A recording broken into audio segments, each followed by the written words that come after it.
freight train rolling, bringing truth bombs down the line. Promoting the Southland 1 week at a time.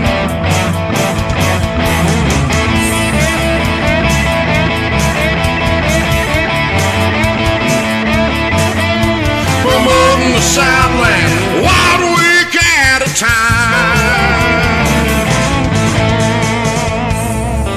SCV chat starts now.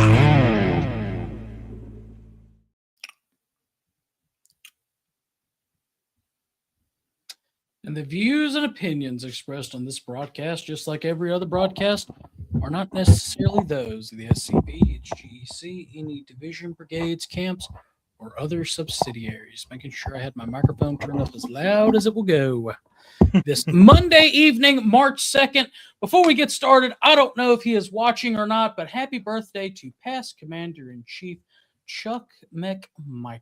The Lone Ranger. He is aged today. And of course, I aged yesterday. So we got that out of the way for Moose. Happy birthday to you.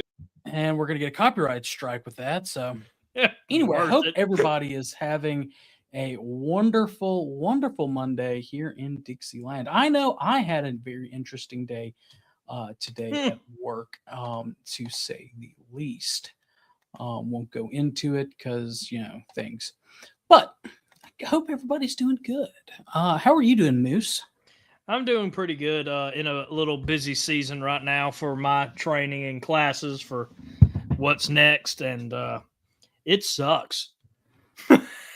Yeah, I was explaining to one of the future stepdaughters the other night that, school, you're going to have school for the rest of your life, it feels like. And, it'll get easier maybe one day. Doubtful, but maybe. So I hope everybody's having a wonderful Monday. I think I've said that about like 8 times, but I enjoy chat Mondays because it's something I can look forward to. Amen. Retweet. Yeah, especially people still say that. No, I don't think people ever said that. Oh, that's not good. Yeah, that sounded like a little bit of reverberation, but well, I'm sharing the episode out. Yes. As there's a little bit of misleading, or at least I took it as misleading in the title of this episode. Harrison said that it was about Southern words, and it's not really about Southern words because we as a people do have a very interesting and unique language that is more akin to some of our vernaculars, more akin to proper Old English, the King James English, excuse me.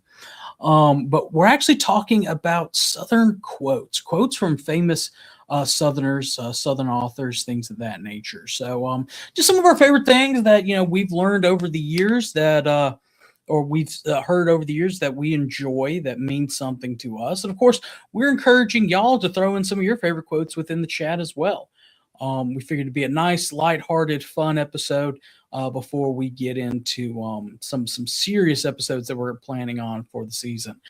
Just one little thing. April's coming up. April is coming up. And of course, next Monday is, actually this Wednesday, the 4th, is Confederate Flag Day. And that is according to the standing orders. That is the day that the First National and Third National, March 4th, are the days that it was those flags respectively were adopted 4 years apart. So we celebrate that day. It's not just for those national flags; it's for any Confederate flag. Of course, the Confederate flag is pretty much the closest or the most visible representation of our ancestors and their cause. So we enjoy celebrating that.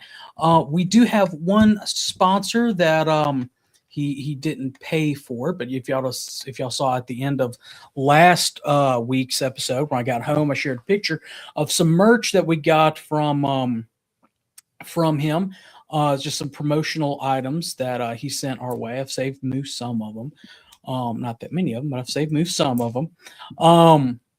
But Andrew Kazmar over at Beauregards Taylor, he does several things with flags. So we're going to kind of give him a title spot next week as sponsored by us. So be ready for some vexology. It has been a while since we have done a Funds with Flags episode, so I am looking forward to it. It should be a very, very good episode because we get to talk about Confederate flags, and the ones that I have picked out, and I hope Moose has been picking some out, are very interesting and kind of defeat the narrative that they say about our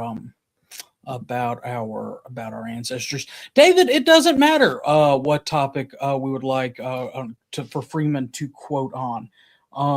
Any quote from Freeman that your favorite quote is what we're talking about, because we as a people are a quotable people. Harrison and I actually went before the show. He sent me his list of quotes. I made sure that none of his quotes were on my list and things of that nature. So I'm actually going to let Moose talk first about our quotes.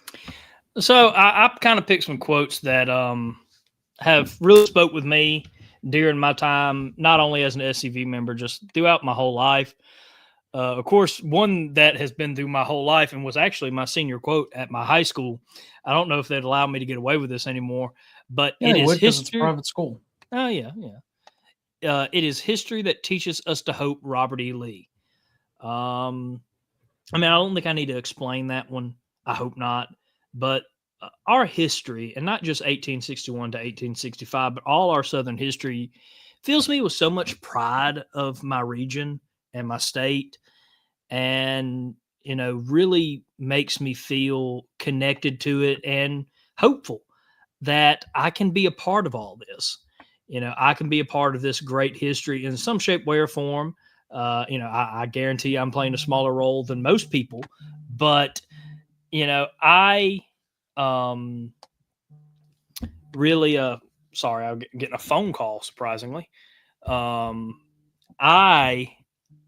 really just connect with that because of how it made me feel. History is very important to me. It's obviously kind of what I've dedicated my life to. And so that quote really set me up when I was younger. And of course, some of these other quotes I have since adopted since being the SCV. I told Connor this might be one of my favorite ones by Patrick Claiborne. I'm with the South in life or death, in victory or defeat. And that speaks to me for a lot of reasons, especially in today's world where our heritage is under attack, in my opinion, like never before, where they are just absolutely trying to wipe us out. I'm here to defend the South in life or death, or victory or defeat. I'm here for the long haul. I'm not letting personal squabbles or misunderstandings or my opinion of people or their opinion of me dictate if I'm going to take my ball and go home. I'm not going to let, fights, disagreements, bad things take me out of this. I'm in this fight for the long haul. I will always be in this fight for the long haul. And it kind of ties with another quote that I've picked. And I mean, I'm not going to dive into that. Obviously, I have had some run-ins. I think we all had with drama. That's why I came up with the SCV First program and slogan. But I'm not letting it rub me the wrong way. I'm not letting it make me take my ball and go home. I'm not making it, all about me. It's about my ancestors, about Private S.O. Dawes of the Mississippi Cavalry. It's about honoring his heritage, his history, and making sure that my kids, my grandkids can honestly say when someone asks, are you proud to be a descendant of a Confederate veteran? They can say yes, openly and honestly, and not have to worry about their jobs. That one, gosh almighty, it's so powerful to me. I've quoted it to people that, I've heard people say that they're leaving the organization, they're leaving the fight because something bad happened to them, or things didn't go their way, or they just are pouty pants, or, I could do better by myself. Pouty pants, that's new. PG. Or that, they just don't see that there's any chance of victory. I've had someone tell me that the reason they don't want to get involved in the organization and that they left is because they don't think we can win. And I've heard people that say, well, this didn't go my way, so I'm leaving, or this is difficult, so I'm leaving, or, they hurt my feelings, so I'm leaving. So or I'm more Confederate you, and other people aren't doing as much as I am, so I'm leaving. I'm leaving, and all you're doing is weakening the overall effectiveness that we could use to defend Southern heritage. I'll never understand people that say, well, I can do better by myself because, one man has won a war before. Connor, can you remember a time in history where one guy went out there single-handedly defeated an enemy, a whole army? No. I can't either. So I don't understand that logic. Even when David slew Goliath, he had God on his side, and after he chopped off Goliath's head, the entire Israel army attacked. Yeah, first off, he had the most important person behind him he could, which was God. And then, he did have an army behind him. So that's why that quote means a lot to me. I'm with the South in life or death, victory or defeat. No matter what, I'm here for the long haul. And as I said, that kind of ties into my next one. And I'm going to jump around, so I'm hoping I don't lose my place. But I got no respect for any young man who won't join the colors Nathan Bedford Forrest. And I have no respect for someone who says they're more Confederate than me, that says that they're more, this isn't worth it, or, they're proud of their Confederate history and heritage, and they don't do a dead gum thing about it. I have no respect for you. You've left the fight to let it be attacked, and you're not doing anything. You're treating this as a hobby, or you're treating this as something that's not really important. It's not, it's not here. It's not in your blood. Okay, bye. And I told Connor before the show, I'm going to pull a Connor. I'm going to get on my preacher box. And I got fired up when I was reading these because, again, these are quotes that I've kept that really fuel me and it just makes me so mad. And I want to put this up from Charles because I've heard this a lot. I don't need the SCV to honor my Confederate ancestor. Usually follows an instant of butthurt that usually something that was pretty trivial. Yeah, I mean, I've seen that so much, and it's so disheartening. And patty pants. They're patty pants. And I've said it before, and I'll say again, I have no respect for that. I'm with the South in victory or death. Victory, defeat. I just, it pisses me off. I don't like that. No. Because Moose is angry pants. Yeah, I'm angry pants because I've seen it happen so often where someone who claims to be this big, important, I really care about my heritage, but they let stuff like the most trivial, most easy to get away from, the easiest disagreement that you could settle in your lifetime, and they act like a child. So, I have those two quotes. And again, another quote that's meant a lot to me in this organization: do your duty in all things. You cannot do more, and you should never wish to do less. General Robert E. Lee. Obviously, I look at this as my duty. I look at this as my duty not only to my ancestor, but Southern heritage as a whole, my identity as a whole, and my family as a whole. This is my duty. This is what I feel like I've been put on this earth to do. I cannot express that enough. That this is me, and this is my duty. And again, when you're having a bad day and your Southern family, you got some of them that are acting like toddlers because we have them. They're pouty pants. It really does take a great thing to lean back and say, I'm doing my duty in all the things. I cannot do more, and I don't wish to do less. I'm not letting this affect me in this organization. I'm not letting the negativity. I'm here to do my job. And you should not wish to do more. Do your job and honor your ancestors. Do your job and defend your heritage. Because go do something, anything. I'll take anything. But another one, never take counsel of your fears. Stonewall Jackson. I understand how people have been threatened in this new age of Reconstruction, how your jobs are put on the line, how you are just targeted, doxxed, every single thing in the book they can do, you can do. My life has been threatened. I've gotten a very sloppy handwritten letter. I think it was a death threat. I couldn't really read it, but I don't take counsel of that fears. I don't think about it.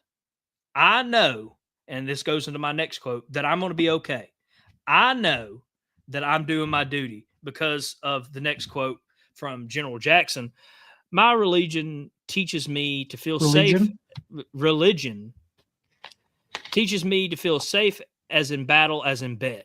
God has affixed the time for my death. I do not concern myself with that, but to always be ready no matter when it may overtake me.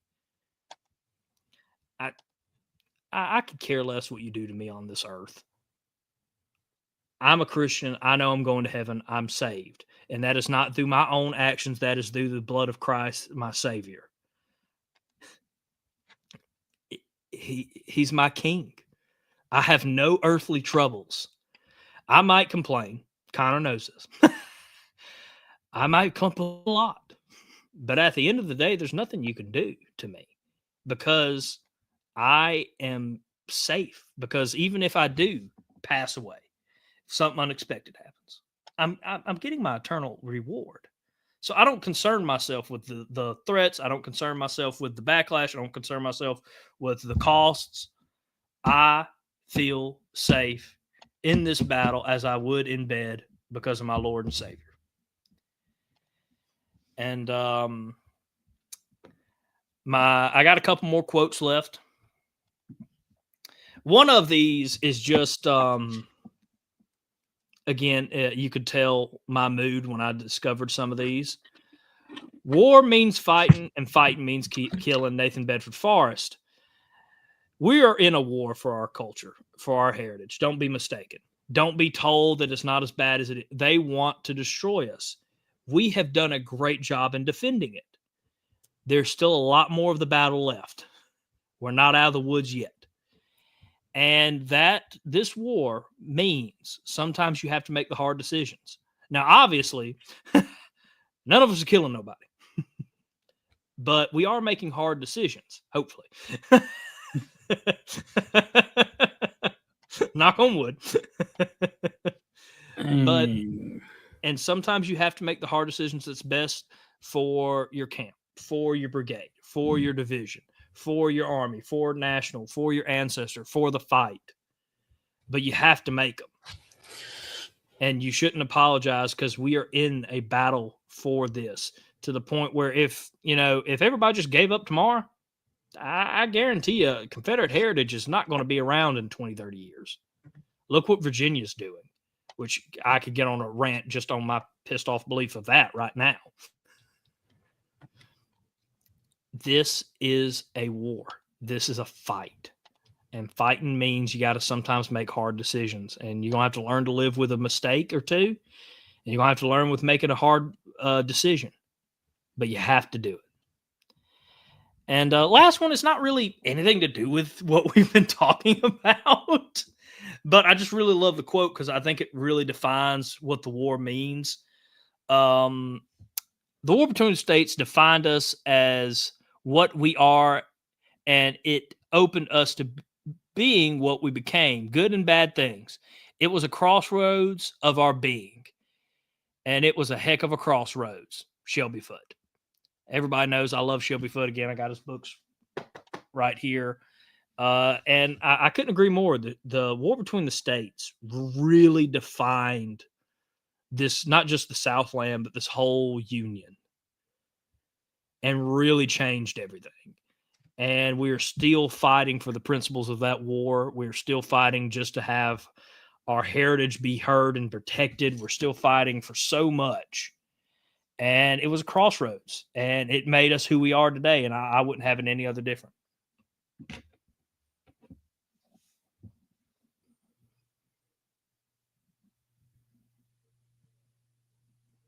That's kind of all I got. I don't know how the crowd has reacted to that. Well, I think the crowd. I'm sure I'll get some messages.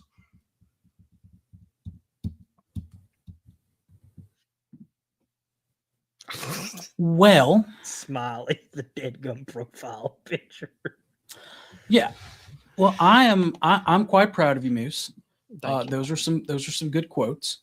Well, I would have gotten more. I didn't know how long I had, or how many you would have. Oh, I've got a ton. We talked about this, and we both kind of forgot that we needed a number. And I was on call with my aide de camp, talking to him beforehand about some of his camp stuff and some of the stuff in my brigade that we're going to be trying to do soon. And so I'm just, finding my favorite quotes from a book, writing them down, and then it didn't even process to me, oh, wait, I might need more than these.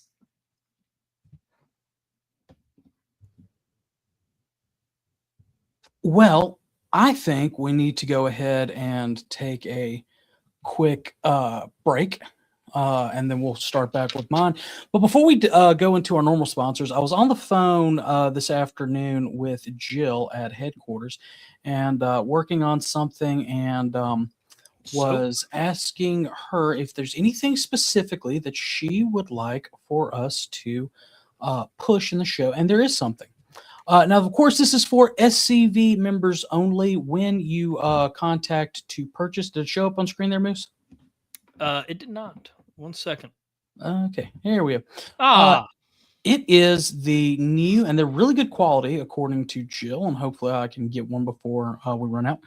But it's the new black leather zipper portfolio. Ooh, that's beautiful. Of course, it has the corporate logo on there, which is why you must have your SCV membership ID, or your wife if she's ordering for you. But it has several good pockets and zippers and pen holders and things like that.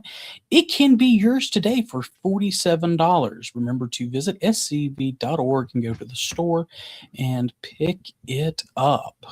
They're actually now. Jill said when I was on the phone with her that they were actually supposed to be like with every product, there's like the top of the line and there's the next to the line. Well, they accidentally sent us the top of the line ones. So get yours while you still can today, while supplies last. Yes, I want one right now. Where is it? I'll post the link in the chat, I guess, for you, Moose. Thank you. Just for you. Oh, I forgot about the new cigar holder too, with a cutter. Yeah. Sure, Adam. That's sure Adam has been enjoying his. So, but of course, we do have other sponsors this season that we do need to shout out and remind everybody about. Before we do, Carl wanted me to remind everybody again, AOT workshop /reunion May 2nd, 9 a.m. to 3 p.m. Check the AOT page for the registration form. Speakers include myself, Forrest S. Dawes, Jimmy Hill, and Rich Garcia. It will focus on recruiting in the local community, retention in local community, community involvement, and heritage operations in the community. So definitely remember May 2nd. It's also the same weekend as the pilgrimage and several other great events that are going on. So, you can't be at everything at once, but as one of my quotes that I was going to talk about tonight from one of my favorite Southerners, do something. But also, we do need to thank the museum at Market Hall, home of the Confederate Museum since 1899 in Charleston, South Carolina, for their sponsorship for this season. And remember, if the flag is out, they are open. Normal business hours are Thursday through Sunday, 11 a.m. to 4 p.m. And of course, as we talk about Funds with Flags next week, they do have plenty of flags there on display. Of course, we've already mentioned once, we'll mention them again, but Andrew Casimar with Beauregard's Taylor. They do a little bit of everything from reproduction flags to t-shirts and stickers to lapel pins to uniform items. And again, we've said it once, we've said it 1.5 million times that the SCV is supposed to be the one-stop shop for Confederate history and Confederate representation. So if we're going to do that, we need to be dressed the best that we can, including whether you're at a memorial service or what have you. Plus, several of the t-shirts will open the door to ask questions. So look at Andrew's shop. He does amazing research as well as amazing work. It takes a little bit of time to get his stuff in, but it is well worth it. We also have Todd with 31st Regiment Engraving. Todd has a bunch of great projects, a bunch of great items, including like those Jeff Davis earrings. The memorial wristband. Harrison's holding his up, but he doesn't realize that everybody can see it. There we go, Moose. The Moose Hunt coins that he did this past year for the Moose Hunt, he made those for us, as well as challenge coins. So if your camp or division or brigade is looking to make challenge coins, I would definitely reach out to Todd, 31stregengraving.com. Also, past Commander-in-Chief Larry McClooney is an author as well as a former educator. He has written several books. This latest one is The Paradox of Freedom, a history of black slaveholders in America.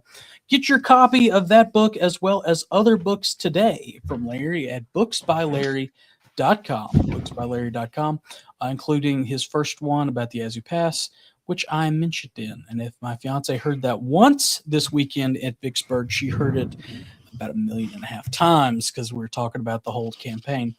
And of course, Moose, talk about Doc Cummins really quickly. Well, have you fallen off a fence recently, Connor? No. Well, I have. Have you tweaked your knee? No, but I was hit with something earlier. Well, it sounds like me and you both need to go check out Dr. Chris Cummins, MD in Oxford, Mississippi. He'll make you feel good and treat you with some good old-fashioned Southern hospitality to the point where you're going to want to skip that apple because you're going to want to go to the doctor. I always skip the apple if you can't tell. So does Adam. So we all three of us do, obviously. Nab it. But if you're in the upper Mississippi, he is well worth a visit for your doctor visit. So go check out Dr. Chris Cummins, MD of Oxford, Mississippi. As I said, he'll make you feel good and he'll send you on your way with a smile. And as we mentioned last week, he is a past surgeon-in-chief of the SCV. He is very SCV friendly. So give Doc Cummins a visit if you need to. Hopefully in 2028, when Mississippi hosts a national reunion, hopefully in that area, nobody will be sick. But if you are, Doc will be there. You know where to go. Yeah. You have plenty of time to prepare. All right, Moose, roll that commercial. All right. And we will be right back after this quick commercial break. There is a place nestled in the rolling farmland of southern Middle Tennessee. A home constructed in 1837, nearly lost to the ravages of war. Saved by a servant and a Confederate general. A place where families loved and lost. If walls could talk, what stories could be told? If a place, a home, can feel love, loss, pain, surely this is one of those places.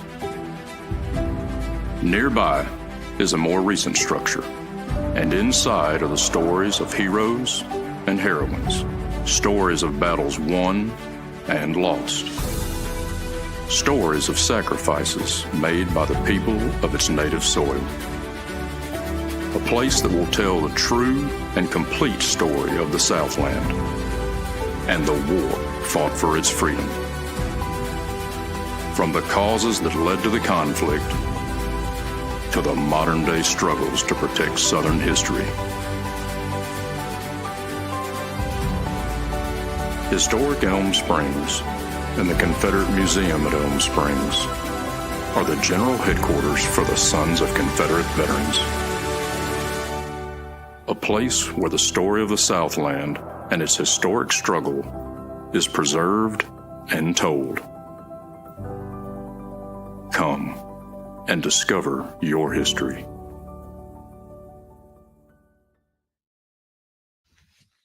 It's like I heard that booming voice on my phone earlier today. And I quite literally did because I called headquarters, and well, he's the switchboard voice. You have reached. and I did talk to him as well. Wait. We've got an ongoing project. You already know about the ongoing project. Yes. Because y'all were nice enough to make me vice of that. I still can't. Thank y'all. No, different project. This project. This is the metal project. Oh yeah. So, Thanks. Yeah. Anyway, so some of my favorite quotes. Now, as we've discussed at the very beginning of the show, Southern history is a lot more than 1861 to 1865. We have several hundred years at 1607 to modern day. So with that being said, even though he was born an Englishman,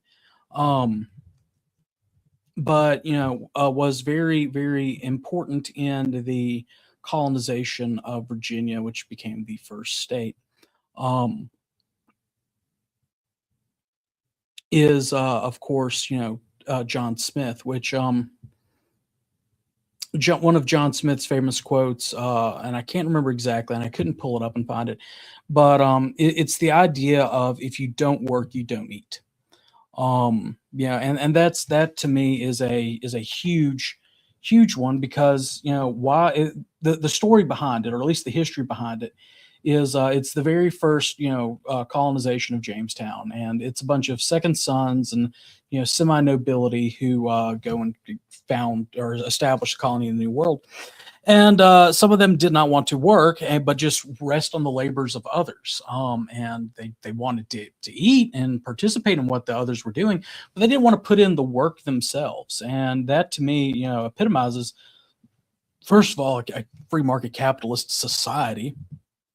But second of all, it's don't sit there on the sidelines and do nothing. Do something, as Stan Rhoda said, which is my favorite Southerner quote. Or one of my favorite Southerner quote. Do something, and or don't sit on the sidelines and not do a thing, and then come in when the victory's done and help claim victory. If you've seen the movie Pirates of the Caribbean, the first one, in the big ship scene, the governor he's hiding in the cabin, and meanwhile the ghost zombie pirates are fighting the British sailors for all their lives, and it's a are they going to win, or they're not going to win, who's going to be victorious? Well, of course the British soldiers end up winning. And when they do end up winning, he comes out and starts, yeah, we got it. Well, that's the epitome of that quote to me. Just don't sit there on the sidelines, not doing anything, and expect to come in at the victory. Don't do that. But also, I wanted to do my second quote as a modern quote. And one of my favorite, he's a theologians, but definitely Southern influences on American society is Billy Graham. And I discovered this quote when I was a freshman in high school, and it became one of my favorite quotes. I've read the last page of the Bible. It's all going to turn out all right. And it kind of goes back to what Moose was talking about, but if you are a man of faith or a person of faith, and you believe that the Bible is the infallible word of God, and that it is completely true from Genesis on the way to Revelation, there's coming a day where everything is going to be all right. We're not going to have to worry about the struggles of this world anymore. Everything's going to be okay. So that one's always given me some solace in troubling times. Hopping around though, just between eras and different folks, of course, is Jefferson Davis. I love me some Jeff Davis. Got a couple of his. The principle for which we contend is bound to reassert itself, though it may be at another time and in another form. And we're definitely seeing those prophetic words come true today. Not going to get into the modern politics of things, of the different voting bills or potential like voting ID law and the argument of the 10th Amendment versus not the 10th Amendment, and the constitutionality of it. or other items that have come on. But the idea of, or not items, excuse me, but events, current events that have happened. But the definitely the principles for which our ancestors contended with, they have started to reassert themselves. They've been reasserting themselves, and that one, and then Harrison, did you do the Jeff Davis quote about nothing makes me sadder? Your microphone's muted there, Moose. Sorry, I was planning something special. No, I did the Nathan Bedford Forrest. I have no respect for any young man who won't join the colors. Yeah, well, actually, weirdly enough, or appropriately enough, not weirdly enough, but today, J-Bo got his item in from his merch tier at Patreon. We forgot to mention them earlier, but he sent a picture of it, and it's the mini poster. But his Jeff Davis quote is, "Nothing fills me with deeper sadness than to see a Southern man apologize for the defense we made of our inheritance." Adam sent that one in, but that is definitely one that is, rather sad to think about. Here we are 160 some odd years later, and people, Southern people who I'm working or running a page that I've ran since 2015 about the Mississippi state flag of 1894, and I'm putting information out there about it's 501c4. It's not 501c3. So if you know what that means, you know what that means. But about politicians who've turned their back on the South, including the mayor of what used to be my hometown until I moved a couple weeks ago. Months ago now. But he got up and he was talking about how he had Confederate ancestors, this, that, and the other. But he wanted the local monument moved to a cemetery.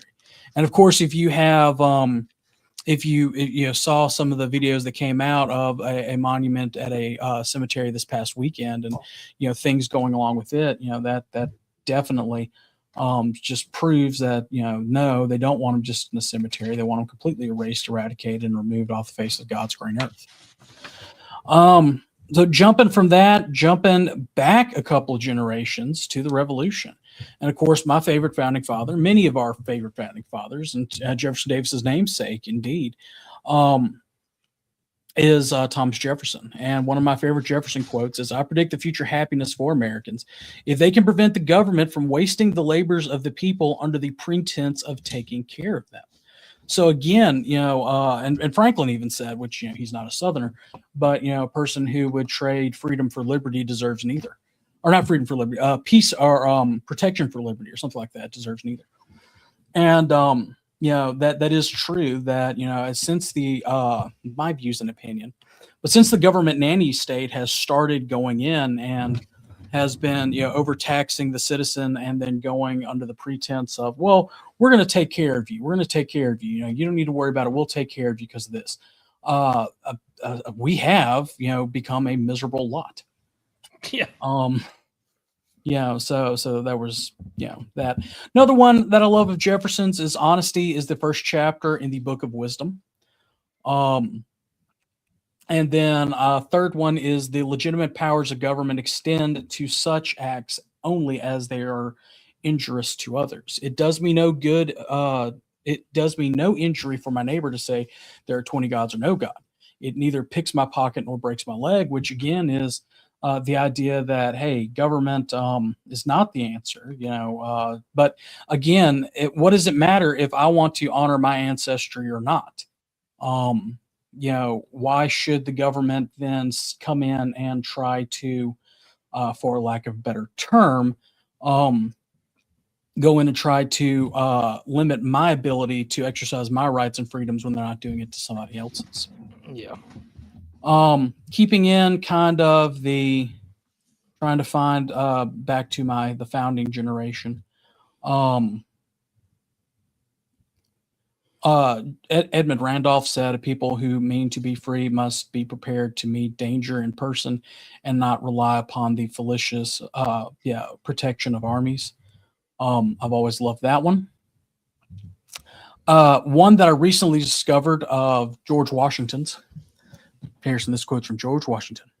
That George Washington. A pack of jackasses led by a lion is superior to a pack of lions led by a jackass. Send me that. And if that doesn't scream a lot of, not going to go fully political on this, but it's definitely true. Because there are certain times that I feel like either state, local, or federal government that we have a pack of lions that's led by a jackass somewhere. And of course, Washington also said the future of this nation depends on the Christian training of our youth. So yeah, it's going to leave that one. Doesn't need any context. Sam Houston, following that generation, the Manifest Destiny generation, or at least the Texas War for Independence, which of course we are in the high holy days of Texas independence. Yesterday was Texas Independence Day. A leader is someone who helps improve the lives of other people or improve the system they live under, which is kind of the definition of a statesman versus a politician, which God knows we've had too many politicians. Of course, Houston was a Tennessean as well. So there's that one. One talking about that same generation, Davy Crockett, one that my father instilled in me all the way from a young child. I mean, I'm talking, 4 or 5 years old. Of course, I grew up watching the Fess Parker Davy Crockett movie. Not the TV series. I know it was a TV series first, but then they made it into a movie, and it was on VHS in one big movie when I was a kid. So, yeah. But Crockett always said, remember these words when I'm dead. First, be sure you're right, then go ahead. And that's one thing that my dad instilled in me in every office that I've held, whether it's an office at vocationally or job vocationally, or within the SCV, or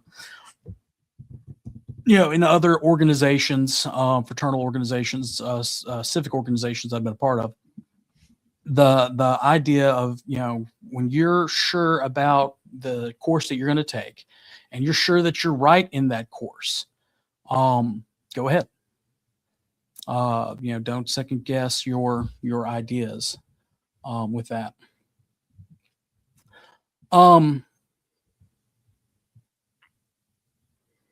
Sorry, I am having a glitch on my computer. Another one, Sam Davis's last words. Yes, we had VHS in the early 1990s. I'm only 33.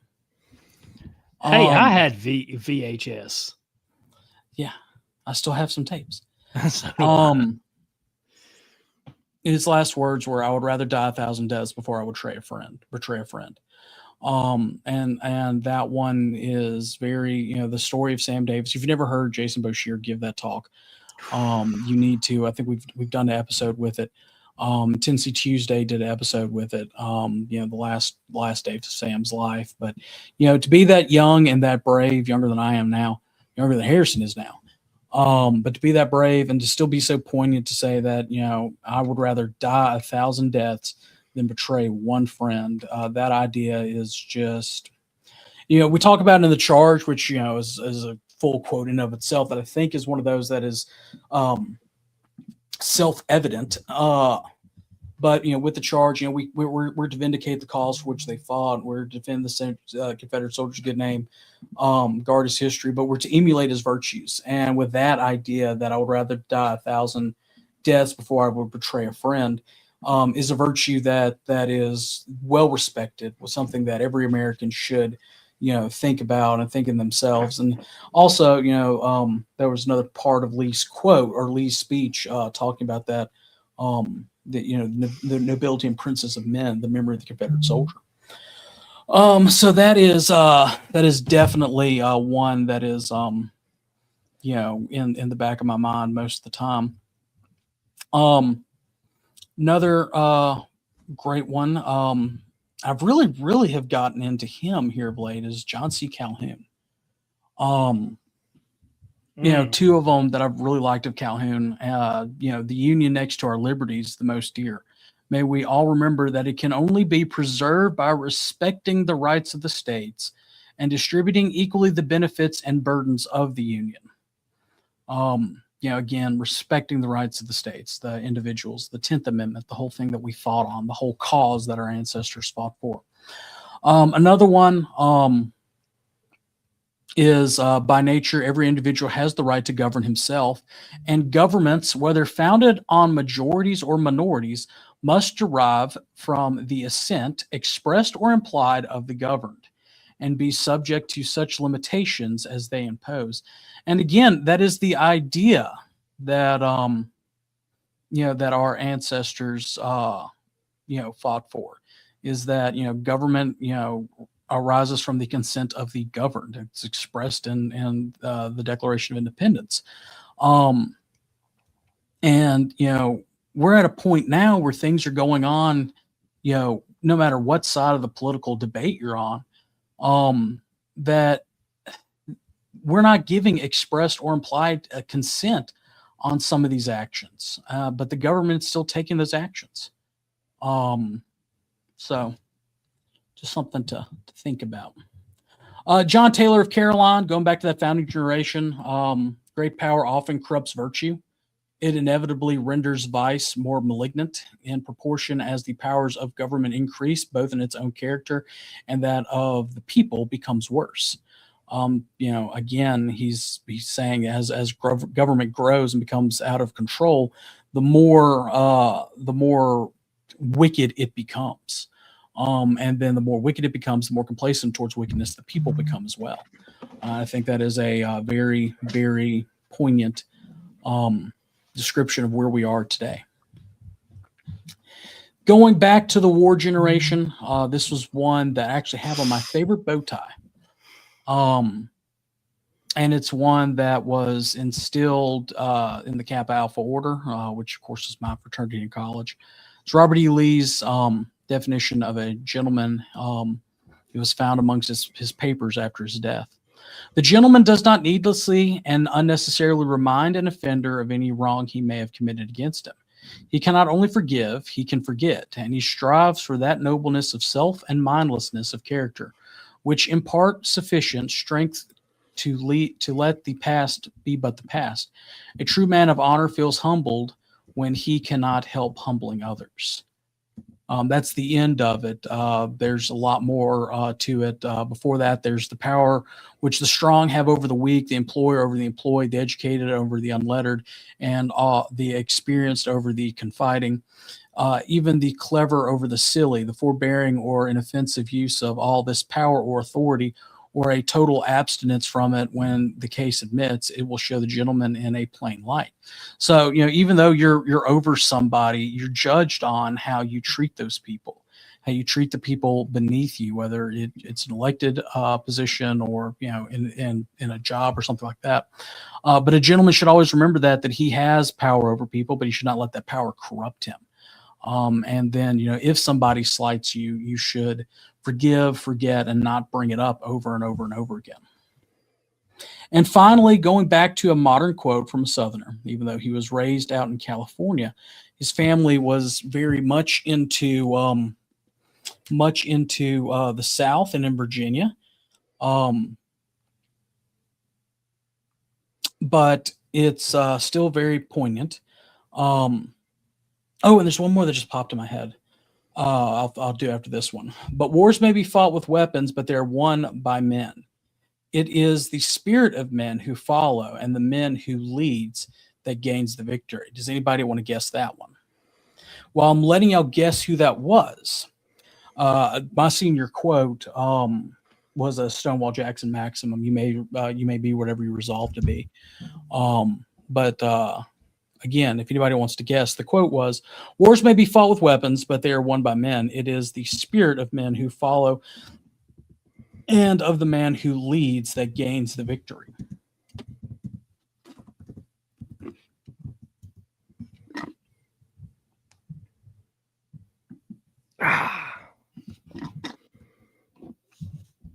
I knew. I thought I knew who it was. And I was right, and I didn't say it. I'm upset because I had to Google it. Not everybody at once. Who said the quote? Say it. Say it with your chest.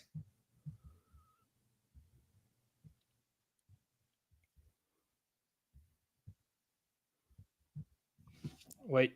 This is a perfect time. Smokey. Well, for that lovely weather update. Anyway, it was George S. Patton. Oh, wait. Just 1 second. I got something.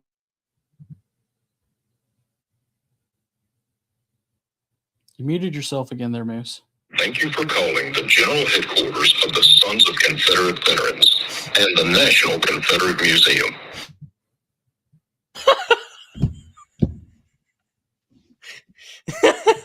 I've had that pulled up the whole show since you brought it up. Yeah, so it was George S. Patton. Adam got it. Hey, look at Adam. I knew Adam would. See, I thought it was Patton, but I wasn't sure, so I Googled it, and I was so upset with myself. Yeah, because I was like, I know that quote. I've heard it hundreds of times. Yeah, but I mean, Patton was educated at VMI as well as, of course, West Point. But his family was, heavily involved in the war. On the Confederate side, Patton, even though he was raised out in California, was culturally Southern. I just thought that was you don't see that in the movie Patton, but I just wanted to remind everybody about that. And everybody there. So with that, because it's a good quote. Patton's good and quotable. Really quickly before we wrap up, I tried to get the picture to pull up, but it will not. So I'm going to try to share the screen.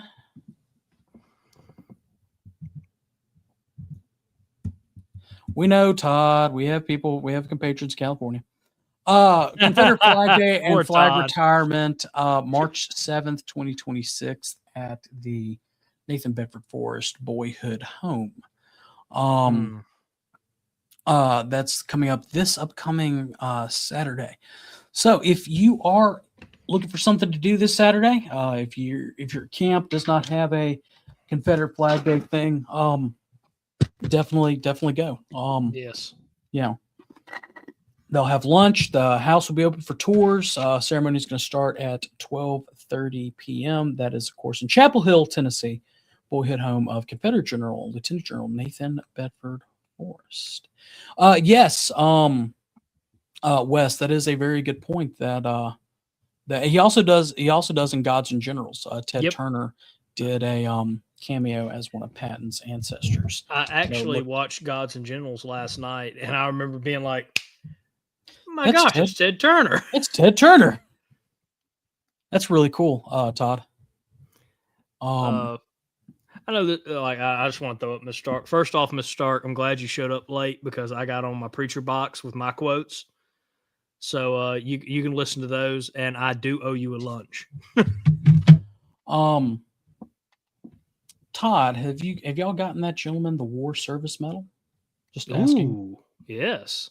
Because we are losing our World War II veterans at an alarming rate. And if he does not have one, it is headquarters has got that, and it's something that it's kind of a project we're working on here in Mississippi. More details to come later.